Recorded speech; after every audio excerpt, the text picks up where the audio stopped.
Il y a quelques jours, je me suis rendue à l'hôpital de base de Kinkala à la rencontre du personnel soignant. Entre équipements obsolètes et conditions de travail difficiles, ce sont des hommes et des femmes qui font acte d'abnégation pour venir au chevet des malades. Quelques années, voire quelques mois après le confinement, ces hommes et ces femmes sont restés en première ligne pour la santé des Congolais.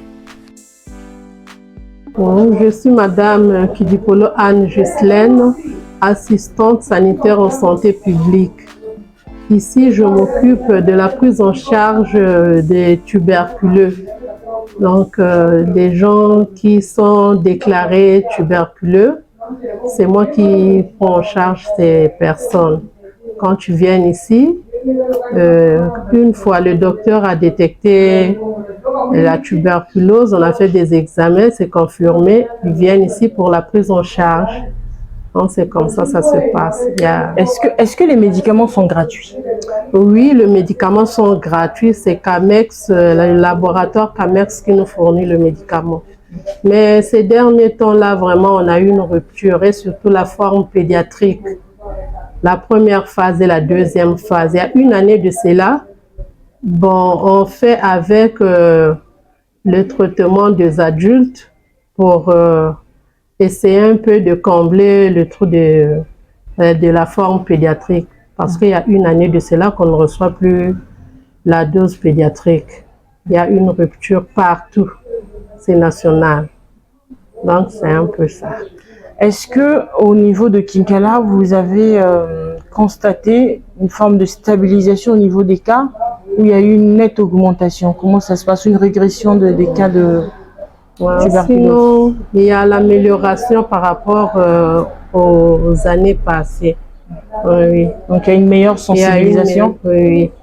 Il y a une meilleure sensibilisation, sauf que dans des villages qui sont peut-être lointains, ils n'ont pas trop l'information. Parce que là, on vient de créer quelque chose comme des agents communautaires qui seront dans les villages là-bas et pour nous ramener l'information s'il y a des cas au niveau du village pour qu'ils viennent prendre le traitement sur place à Kinkala, ou bien il y a aussi des CECI qu'on va doter des antituberculeux qui seront capables de prendre en charge les malades sur place. Mais pour l'instant, ça se passe seulement ici à Kinkala. Oui. Est-ce que pendant le coronavirus, la période de pandémie, vous avez senti une différence au niveau du traitement? Vu qu'il y avait une espèce de panique, les gens avaient peur du corona, est-ce que les gens venaient se soigner, venaient prendre leur traitement? Vraiment pour ça, je peux dire que les gens venaient prendre leur traitement d'habitude, comme avant. Donc, il n'y avait pas eu de perdu de vue parce qu'il y avait la pandémie, non. Pour ça, je témoigne que vraiment, ils étaient conscients de prendre leur traitement. Mais certes, on a des difficultés telles que pour ceux qui viennent du village, il y a de ces moments, ils n'ont pas le moyen de transport pour arriver à Kinkala. Il y a des moments aussi quand ils sont hospitalisés ici, par rapport à la prise en charge, et là où ils dorment, là vraiment, c'est un peu négligé, disons. Ils dorment dans des conditions qui ne sont pas les meilleures, quoi. Du coup, quand une personne vient, par exemple, une personne est malade, sachant qu'on vit en famille, est-ce qu'il y a un traitement pour la famille ou vous vous concentrez juste sur la personne qui est malade? On se dit, la personne qui tousse, qui est contaminée, va contaminer toutes les autres personnes qui sont autour. Bon, il y a de ces moments aussi quand il y a des signes, les parents qui viennent là, quand on voit qu'il y a des signes qui peuvent... on peut se dire que la personne là peut faire aussi des examens, des sujets contacts, quoi. Des sujets contacts tels que les parents qui sont aux alentours. Si on remarque que la personne là est en train de tousser ou bien présente un peu des symptômes de la tuberculose, on lui demande de faire aussi les examens. On fait les examens, si c'est positif, la personne aussi prend son traitement. Mais au cas où on ne remarque pas des symptômes, non, on laisse la personne et on leur demande seulement de prendre les précautions. Mais nous prenons en charge les enfants contacts. tels que les enfants de moins de 5 ans, de 0 à 5 ans, quand les enfants vivent dans la même maison et le malade. Donc, nous prenons en contact, nous prenons en charge les enfants contacts. Ils ont un traitement pendant 6 mois. Si la personne a un traitement de 6 mois, les enfants là aussi auront un traitement de 6 mois. C'est un traitement préventif qu'on donne aux enfants. Les produits qu'ils prennent là, ce sont des produits qui sont vraiment, comment dirais-je, ça détruit vraiment. Le premier moment là, la personne quand il ne mange pas bien, ça lui donne des vertiges, des effets secondaires quoi. Quand ça agit comme ça, parfois la personne a peur même de prendre le traitement. Parce que quand on commence à prendre ce traitement-là, la personne doit avoir la nourriture 2 heures du temps après le traitement. Après son comprimé, quand il prend ses comprimés, il espace au moins 2 heures du temps. Après les 2 heures du temps, là, il doit manger. Mais s'il ne mange pas vraiment, ça creuse vraiment. Donc, c'est comme si il faut qu'il y ait quelque chose d'accompagnement. Est-ce qu'il y a un service social pour aider? Il y a un service social finalement vraiment qui ne vit pas. Je me suis plaint partout, même chez le médecin là-bas, quand le service PAM vient déposer les pâtes, tout ce qu'on dépose là-bas, même la bouillie. J'ai demandé qu'on fasse quelque chose aussi pour ces malades-là. Ça ne se fait pas. J'avais même parlé avec le DDS. Donc, il y a d'autres qui viennent là, ils n'ont rien à manger. Et parfois, pour repartir le billet, vous êtes même obligé de prendre vos petits 1000 francs et donner. Pendant ce temps, nous-mêmes ici, on n'a même pas de prime, on n'a rien. On attend seulement la fin du mois. Ici, on n'a rien, on ne nous donne rien comme prime. Donc, on attend seulement la fin du mois. Bon, moi aussi, chez moi, dans mon foyer aussi, j'ai des problèmes. Avec le peu que je gagne là, ça n'a vraiment... C'est un peu difficile de prendre en charge les gens qui viennent comme des cas sociaux comme ça. Vous êtes à Brazzaville ou vous êtes basé ici? Bon, pour le moment, je suis basée ici parce que j'ai des enfants ici sur place. Faire des allers-retours là, c'est coûteux. Avec nos petits salaires là, on fait avec. Sinon, s'il y avait un problème s'il y avait un service social ici, il devrait prendre en charge ces personnes. Vraiment, c'est difficile. Il y a de ceux qui viennent là, moi pour prendre le produit là, vraiment je n'arrive pas, je me sens fatiguée, tout. Donc c'est un peu ça.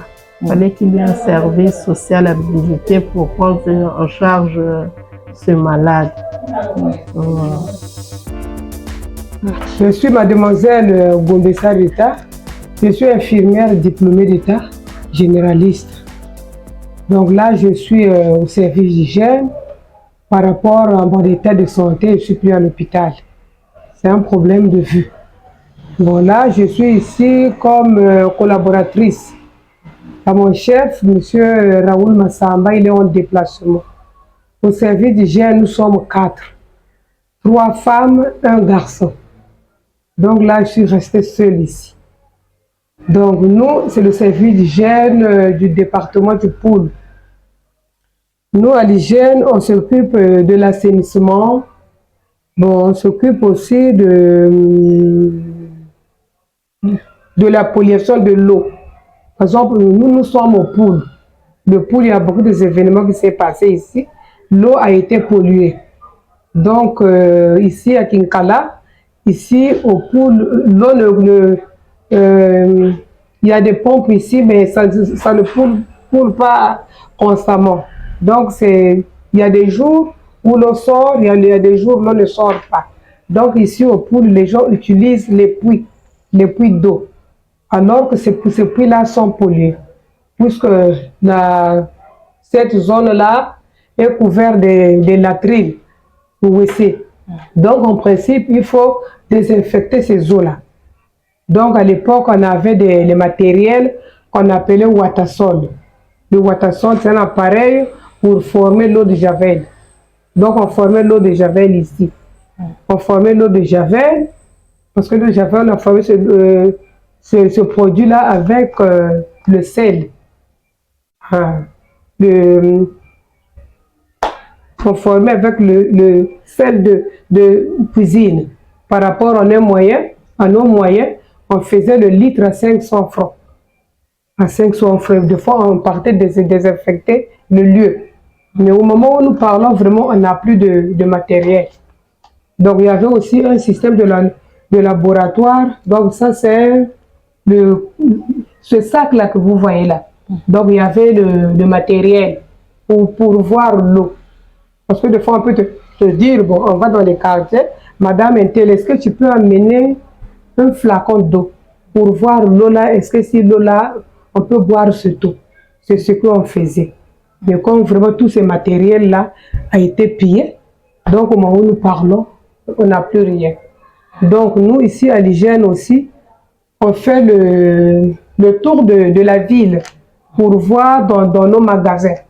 Parce que des fois, il y a des boîtes qui sont périmées. Il y a des boîtes qui sont périmées, mais toujours, on les vend toujours. Donc, il faut toujours rentrer dans ces magasins-là. Donc, de débarrasser toutes ces boîtes qui sont périmées. Et vous faites quoi de ces boîtes une fois que vous les récupérez? Bon, une fois qu'on récupère ces boîtes-là, on creuse un grand trou. On creuse un grand trou, on met l'essence, on brûle. C'est ce qu'on faisait.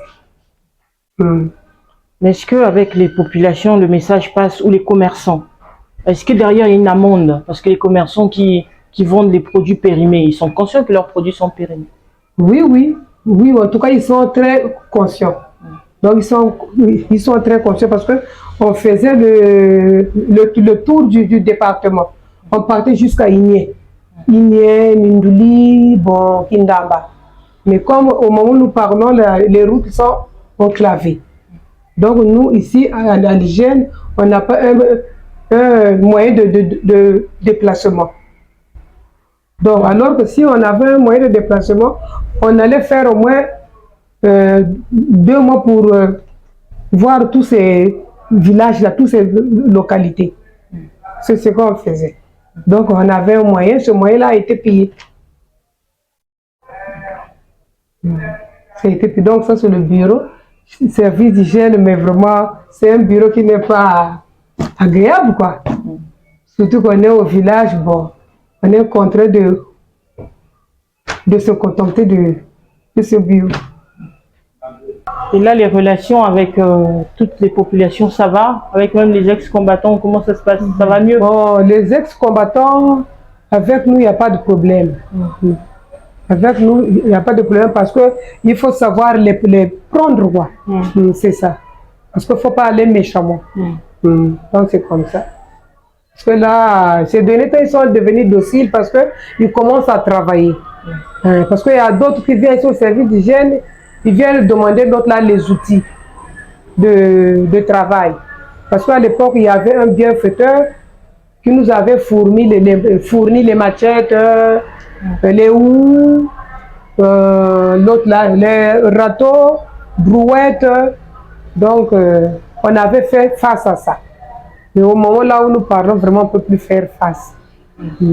Et quand même, ils se débrouillent eux-mêmes. Là, on était là, on travaillait d'abord ici. Oui, on travaillait ici. Donc, ce bureau, on travaillait ici. Mais comme il y avait l'autre là, le Covid, donc c'est là où on vaccinait tout ce monde-là. D'accord. Donc pour l'heure, je ne sais pas si on va récupérer encore ce bureau. Je ne sais pas. D'accord. Bon. Oui, parce que là, on avait aussi des dispositifs. Hein? Les dispositifs, on partageait ça chez les populations, dans les maisons pour laver un peu les mains. Mais comme c'était insuffisant, donc vraiment, il y avait aussi les poubelles là. Mais comme c'est insuffisant, surtout que c'est le grand département, pour donner ça à chaque ménage, c'est un peu difficile. Surtout qu'on n'a pas un moyen de fonctionnement aussi. Donc c'est un peu compliqué. Voyez vous-même, le département, il y a eu la guerre, il y a eu tout. Regardez là, ça c'est l'armoire. Donc, je sais pas. Des fois, on avait sur l'autre là, l'eau de Javel en comprimé. Hein? L'eau de Javel en comprimé, ça se donnait par les bienfaiteurs. Mais comme ces bienfaiteurs-là ne viennent plus à... Donc vraiment, c'est un peu difficile. Surtout que la zone, c'est une zone un peu compliquée. Il faut toujours désinfecter. L'autre là, la zone, l'assainissement. Mais les moustiques, surtout que nous ici au Congo, le proliférage. Hein? Surtout dans la ville ici, là, il y a beaucoup d'herbes, et puis beaucoup aussi des moustiques. Surtout si on a constaté quand il pleut là, on a plusieurs insectes qui sortent, des insectes qui piquent. Donc ces insectes-là suivent l'autre là la lumière. Donc je ne sais pas si peut-être vous pouvez faire de nous, comment dirais-je? Je suis M. Sir Edgar Mbadi Mampouya, technicien supérieur en pharmacie, chef de service de la pharmacie de la direction départementale de santé du Poul. Donc, vous allez constater avec moi que nous sommes ici. La direction départementale de services de soins de santé est dans l'enceinte de l'hôpital de base de Kinkala. Le temps même que le district sanitaire de Kinkala aussi est dans l'enceinte. Donc, tous les trois structures, nous partageons le même enceinte. Donc, moi, je coordonne l'action de la pharmacie et du médicament dans toutes les structures sanitaires du département du Poul, notamment l'hôpital de base de Kinkala, là où nous sommes, et le CCI de Kinkala, et tous les districts sanitaires. Mais en gros, ce que je peux dire, nous avons beaucoup de problèmes, énormément, surtout que nous sommes un département où on ne peut pas avoir tout. Nous avons des difficultés sur le problème récurrent du paludisme, qui est tant soit peu réduit par le gouvernement parce qu'il y a un projet de la gratuité du paludisme. Donc, avec l'appui du Fonds mondial, nous sommes en train de recevoir les médicaments de la gratuité du paludisme. En accord avec le gouvernement, ça vient chaque trimestre pour desservir toutes les structures sanitaires qui sont dans le département. Donc, ça vient par le département et moi, je les transmets dans chaque structure sanitaire en convalence avec chaque district sanitaire. Donc, pour cela, le problème peut-être ne se pose plus tôt, mais c'est surtout sur les antibiothérapies des enfants. Nous avons un énorme problème sur la malnutrition. Vous savez que le coût du panier de la ménagère dans le département est très bas. Donc, dans les structures éloignées, par exemple, Kibwinde, Madia, nous recevons plus des enfants malnutris dans ces structures-là, surtout que le chemin de fer n'est plus viable. Donc, l'activité principale de ces populations qui vivent dans le long de cordon du chemin de fer, c'est le trafic ferroviaire, mais le trafic n'est plus viable et surtout que la route lourde passe loin du chemin de fer. Donc, les villages qui sont autour du chemin de fer, ils n'ont plus l'avantage de faire écouler leurs produits. Donc, cela peut expliquer que les parents ne sont plus en mesure de prendre en charge les enfants, la famille. Donc, ça pose énorme problème et nous recevons beaucoup de malnutris dans ces genres de chemins de fer-là. Il se pose un grand problème de prise en charge parce qu'ils n'ont plus de moyens. Quand ils vont à l'hôpital, on peut lui donner un médicament de paludisme gratuit. Mais le reste, c'est payant. Et s'il n'a rien, donc cela pose aussi problème. Si vous pouvez nous venir en aide sur l'aspect des antibiothérapies, d'autres accompagnements, les produits de santé de la reproduction, tant bien que le gouvernement est en train de les disposer, mais il y a un problème de manque de formation. Peu de sages-femmes ou des infirmières, puisque dans les CCI de la localité, souvent ce ne sont pas des sages-femmes qui font les accouchements, ce sont des infirmières. Donc, ils ne sont pas peut-être préparés à utiliser les produits de la reproduction, soit les implants, les Sanaya Press, qui est nouvellement mise en marché pour les espacements de naissance. Donc, ça demande beaucoup de recyclage à ces infirmières. Et en plus, nous avons un autre problème sur les enfants vivant avec le VIH. Sur le plan médical, l'hôpital les prend en charge. Mais sur le plan nutrition, il y a tout un problème. Vous savez, les médicaments sont accompagnés par une alimentation saine. L'alimentation, c'est fait partie de la thérapie.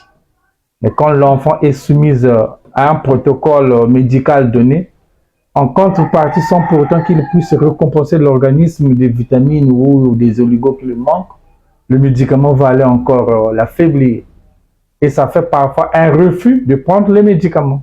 Il se dit, quand je vais boire le médicament, je serai terrassé parce que je n'ai rien à manger. Donc, c'est dans ce cadre-là que je lance surtout mon SOS. Hier, j'étais à la maternité, j'ai discuté avec ma soeur qui est la majeure de la pédiatrie. Elle m'a posé ce problème. J'ai un enfant qui est ici sur ARV, mais malheureusement, ils n'ont rien à manger. Donc, du coup, le traitement aussi, ça déstabilise. Parce que l'enfant, là où la maman ne donne pas les médicaments à l'enfant parce qu'ils n'ont rien à manger. C'est-à-dire, si je lui donne, l'enfant n'a rien à manger, il va s'affaiblir. Donc, voilà un peu, en gros, ce que je pouvais lancer comme OCS de façon... Et comment s'est passée la gestion de la pandémie à Covid-19? Ouais, la gestion de la pandémie à Covid-19, bon.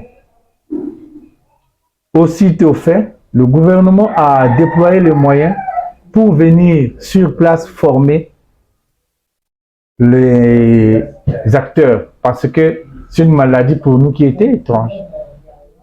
Donc, on était formés dans le système de le dépistage. En tout cas, on en a eu des tests jusqu'à aujourd'hui. Les tests y est encore pour faire le dépistage. Et on en a déployé dans toutes les différentes zones frontalières départementales, à l'entrée et à la sortie de chaque localité. On avait mis des structures qui faisaient le thermoflash. Les thermoflash, ils étaient disponibles. On avait disponibilisé dans tous les points d'entrée, disons, du département où on faisait le contrôle et les tests. Donc, s'il y avait un malade, il y avait une équipe de prise en charge rapide qui était là, qui devrait se déployer. Si le cas ne pouvait pas être gardé dans le département, on l'envoyait directement en Brazzaville. Mais si le cas pouvait être gardé, on avait des médicaments qui est là jusqu'à présent, parce que je fais partie de logisticien de l'équipe d'intervention rapide de la COVID. Donc, le stock y est, on est en train de gérer les tests et les médicaments. De temps en temps, quand on est en rupture, on peut faire recours à la commission nationale du professeur Osebi et aussitôt, il nous met à disposition les intrants dont nous avons besoin. Dernier cas, la tuberculose dans le département. J'ai eu votre collègue tout à l'heure qui dit en termes d'approvisionnement, de sensibilisation des populations, l'alimentation qui revient. Comment dans ces villages vous êtes en train de gérer, on va dire encore, c'est une autre forme de pandémie qui est là, le fléau continue à faire des ravages, mais on n'arrive pas à éteindre tous ces petits foyers. Justement, c'est ce que je venais d'évoquer, le fléau est là, surtout que ça forme un couple maudit, la tuberculose VIH. Donc, la personne est contrainte d'être à un moment, comme dirais-je, à vie aux médicaments. La tuberculose, tu en as pour 6 mois. Donc, tous les jours, tu dois prendre les médicaments. Et en contrepartie, le coût, les moyens financiers de la personne est très, très réduit. Il se dit, j'ai qu'avec moi médicaments, mais manger quoi? Entre les deux, il fait le choix. Ou il arrête le traitement, ou il le coupe, qui va encore entraîner d'autres mécanismes dans l'organisme pour faire la résistance. Parce que quand le traitement est coupé en cours, ça crée des résistances. Et puis quand il va revenir en rechute, et ça devient un peu compliqué pour la ressortir de la résistance qu'il a créée dans son organisme. Donc surtout, pour que ces paliers puissent aller tomber, il faut la lier avec la nutrition. Or, la nutrition révèle du cas social. Ça révèle du cas social. Donc, sur le plan social, il n'y a pas peut-être des gens qui les prennent en charge, qui les écoutent. et le volet de la vulgarisation. Parce que quand vous allez partir dans les villages les plus loin, ici chez nous, on prend le Nsamba. Mais le Nsamba, là, ça se prend comment? Autour du Mbongi. Donc, avec les mêmes verres, le commerçant passe, il vient prendre son Nsamba. Il est dans le véhicule peut-être est tombé, on prend la l'huile de sang, il vient prendre son Nsamba. Le même verre là, on nettoie seulement comme ça, on redonne à une autre personne. On ne connaît pas au préalable qui a été peut-être le commerçant qui est passé, il égorge du béca avec lui, qui s'est révolté. Donc, c'est aussi qu'il y a un problème de sensibilisation, les moyens étant trop réduits. Ça révèle peut-être, pour que ça puisse avoir des efficacités, des associations, des ONG qui pourront relier l'information sanitaire dans les milieux de la population pour faire une vulgarisation de la maladie, la tuberculose, qui est en train de marcher avec nous.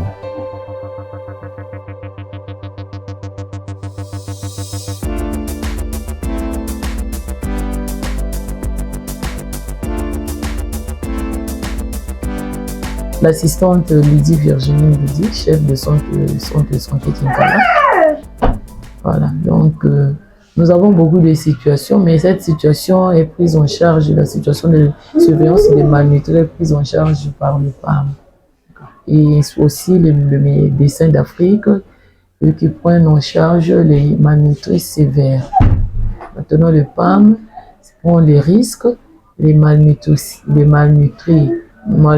modérés et les FEFA, les femmes enceintes, les femmes allaitantes. Et comment fonctionne ce centre? Bon, ce centre fonctionne en principe 24 heures sur 24. C'est le CECI qui est logé par l'hôpital.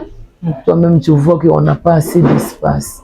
Parce que nous sommes logés par l'hôpital et en principe, tous les malades devaient passer par le CECI et le CECI oriente par rapport à la gravité. Mais ce que nous constatons, c'est que la pyramide sanitaire n'est pas tellement respectée. Il manque aussi un peu assez d'informations parce qu'il y a des malades qui rentrent. Le principal, ils ne savent pas qu'ils doivent d'abord passer par ici et ils descendent directement au CHU, quoi. Donc on essaie de faire en collaboration avec les RECO, les relais communautaires. Ils sensibilisent la population pour essayer vraiment de régler cette situation, que les malades, que la population connaisse comment commencer quand ils rentrent à la porte principale, où commencer et après, ainsi de suite. Voilà.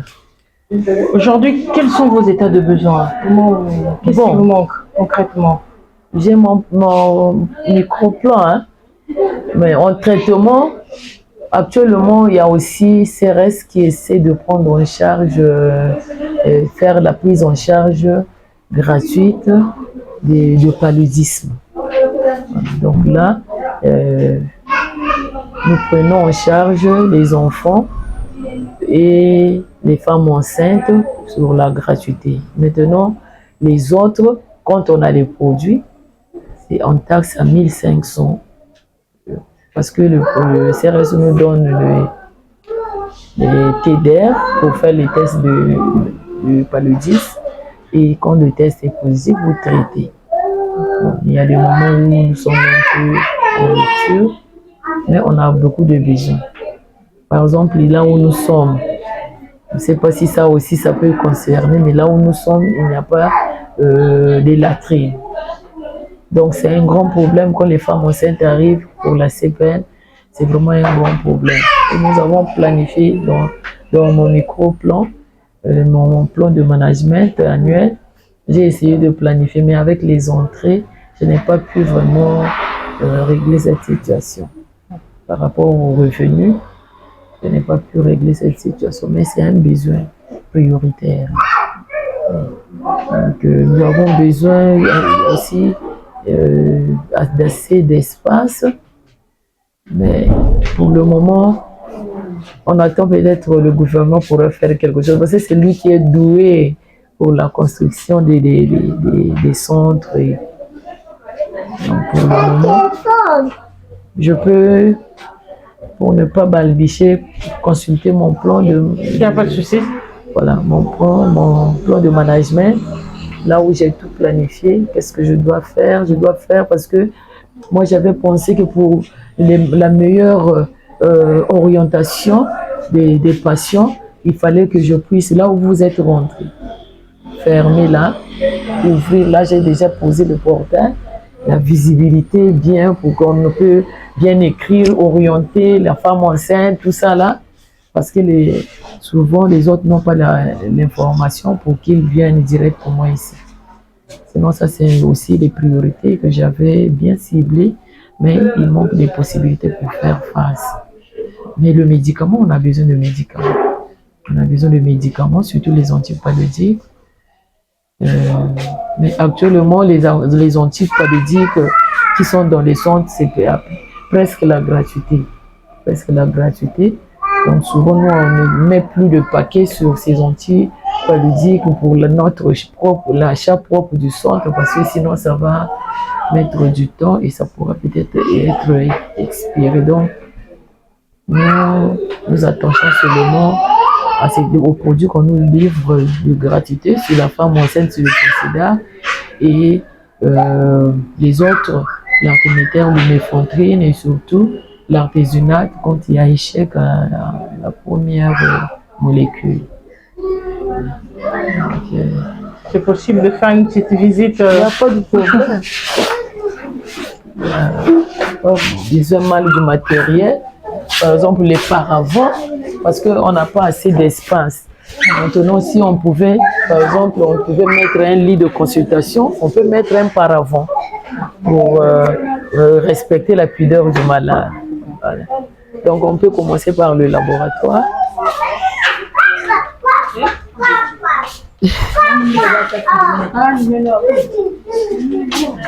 Ici, nous sommes au laboratoire, bien que c'est restreint. Hein. C'est ici que nous faisons nos examens de laboratoire. D'accord. Prise de sang. Et si vous pouvez aussi nous trouver un automate, ça serait aussi bien. On ne fait pas oui. On ne fait pas la numération parce qu'on n'a pas assez de matériel, mais du matériel qu'on a sur place, le microscope, on peut faire quelques examens.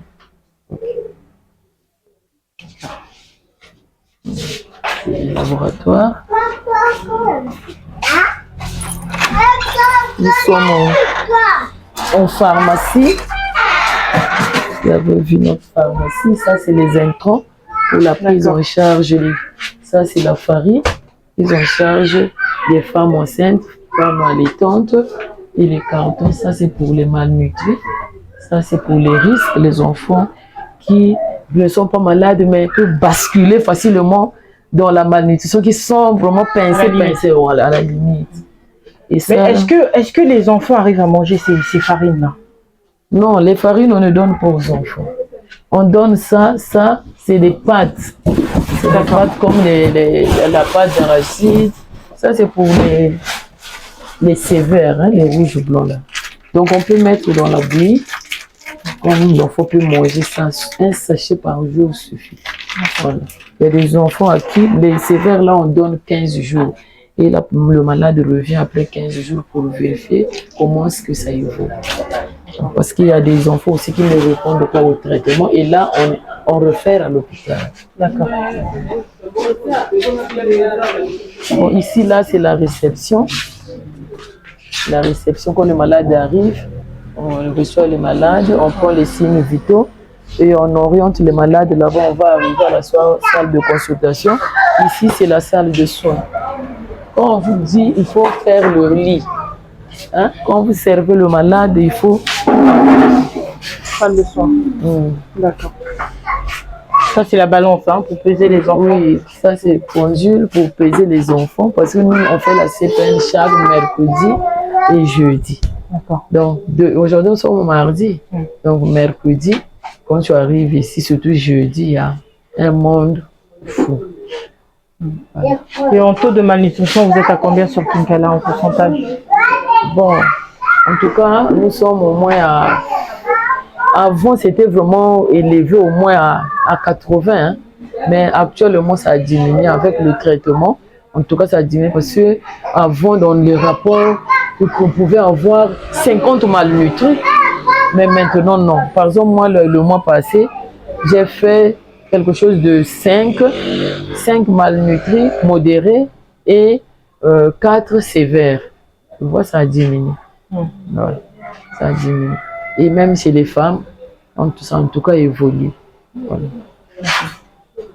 Donc, si nous étions à 80, là, nous pouvons être à 40. 80%, 40. Donc, là où c'est là où nous étions avant. Ici, là, c'est un dépôt. Quand on a eu la distribution des Milda, le CRS a organisé la distribution des Milda gratuitement P à P, donc par porte, quoi. Voilà. Donc, on arrive, comme on a démontré là, devant le ménage. On demande, vous êtes au nombre de combien? Si vous êtes au nombre de 2 dans le ménage, on vous donne une moustiquaire. Si c'est 4, on vous donne 2 moustiquaires. Voilà, donc tout ça là, c'est pour, oui, c'est pour lutter contre le paludisme. Parce que le traitement, le médicament ne suffit pas toujours. Voilà pourquoi on a pensé que la prévention est mieux que d'attendre seulement le traitement. Voilà. Ici, là, donc, c'est la grande salle de consultation. Là, bonjour. Dans le box, là, nous faisons la CPN, la consultation. On examine les malades ici. D'accord. Ça, ce sont nos glacières quand on fait les vaccinations. Et là, même, on est en pleine activité de rattrapage des abandons vaccinés. Donc, la consultation. Ça, vous vaccinez quoi en ce moment? Comment? C'est quelle campagne de vaccination? On fait le rattrapage des abandons. D'accord. Voilà, les enfants qui ont abandonné les vaccins, au lieu de finir par rapport au calendrier vaccinal, ils n'ont pas pu terminer leur vaccin. Donc, on les recherche. On recherche les abandons vaccinaux parce que notre souhait, c'est que tous les enfants soient vaccinés pour éviter les épidémies. Parce qu'un enfant qui n'est pas vacciné est plus emporté par les épidémies. Quand des épidémies arrivent, ce sont les premiers victimes. Donc, on recherche ces enfants et les femmes enceintes. Les femmes enceintes, les femmes allaitantes qui devaient finir leur calendrier vaccinal jusqu'à 5 doses. Parce que quand ils viennent commencer la CPN, la première CPN, ils prennent le DT1, comme ce n'est plus le vaccin antitétanique, c'est maintenant le DT parce qu'on a ajouté une autre molécule. Donc, dans l'antitétanique, actuellement, il y a 2 molécules, le tétanos et la diphtérie. Donc, c'est ce que la femme enceinte ou la femme allaitante doit prendre, au moins 5 doses pour qu'elle soit vaccinée à vie.